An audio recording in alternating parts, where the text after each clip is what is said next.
আবারও চলে এসেছি বুবুনের স্কুলের প্রোগ্রামের সেকেন্ড পার্ট নিয়ে। আগের পার্টটা তো তোমাদের সঙ্গে শেয়ার করেই ফেলেছি, এবার চলো সেকেন্ড পার্টটা তোমাদের সঙ্গে শেয়ার করে ফেলি। চলে এসেছি বুবুনের স্কুলে, স্কুল গেটের সামনেই চলে এসেছি। এখানে আরও সব বাচ্চারা তাদের মায়েদের সঙ্গে, মা বাবা সব বাড়ির লোকদের আছে নিয়ে ঢোকার জন্য প্রস্তুতি নিচ্ছে। ঢোকার আগেই লাস্ট ফিনিশিং কেউ কেউ দিয়ে দিচ্ছে। এই যে ঢুকে পড়েছি মেকআপ রুমে। দেখো সব বাচ্চাদের, ওদের নাটকের নাম হলো জুতো আবিষ্কার। তো জুতো আবিষ্কার যেহেতু নাটক, তার জন্য ঝাড়ুদার, ভিস্তি, রাজা, মন্ত্রী, পাইক, পেয়াদা, পণ্ডিত সবাই আছে। এই দেখো সবাই সাজছে, কি সুন্দর সব সাজছে। ছোটো ছোটো বাচ্চারা পুরো গেট আপটাই পুরো চেঞ্জ হয়ে গেছে। বুবুনকে তো বাড়ি থেকে আমি ধুতি আর পাঞ্জাবি পরিয়ে নিয়ে গেছিলাম, কিন্তু মাথায় ওর ফট্টিটা বাঁধা হয়নি, আর বেশ কিছু মেকআপ বাকি ছিল। এই দেখো বুবুনের বন্ধু, ওর নাম ময়ূক, গোপ লাগিয়ে কি সুন্দর লাগছে দেখো। এই দেখো গোপ লাগিয়েছে, আমি ভিডিও করছি জন্য বেশ লজ্জা পাচ্ছে, আবার তাকিয়ে দেখো কি সুন্দর মিষ্টি লাগছে দেখতে। সকলের সাজ কমপ্লিট হয়ে গেছে, এবার সবাই চলে যাচ্ছে স্টেজের দিকে, কারণ আর একটু পরেই শুরু হয়ে যাবে ওদের নাটক। যে যা সেজেছে তারই কিছু ছবি আমি তুলেছি, সেই ছবিগুলোই আমি তোমাদের সঙ্গে কয়েকটা শেয়ার করে নিচ্ছি। বুবুনদের নাটকটা শুরু হয়েছিল বিকেলের দিকে। দেখো স্কুল বাড়িটাকে লাইটিং দিয়ে সুন্দর করে সাজিয়েছে, আর খুব সুন্দর লাগছে। ওদের স্কুলের মাঠেই ওদের ছোট্ট একটা স্টেজ বানিয়ে ওখানেই প্রোগ্রাম করা হবে। প্রোগ্রামটা পুরোপুরি তোমাদের সঙ্গে তুলে ধরলে অনেকটা বড় হয়ে যাবে, এই ছোটো ছোটো ক্লিপস দিয়ে তোমাদের সঙ্গে প্রোগ্রামটা তুলে ধরলাম।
আর মিসদের অক্লান্ত পরিশ্রম একদম সফলতা লাভ পেয়েছে এই নাটকের মাধ্যমে।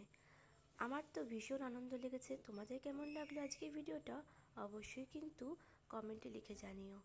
আজ তাহলে এই পর্যন্তই। সবাই ভালো থেকো, সুস্থ থেকো। খুব শিগগিরই দেখা হবে পরের ভিডিওতে।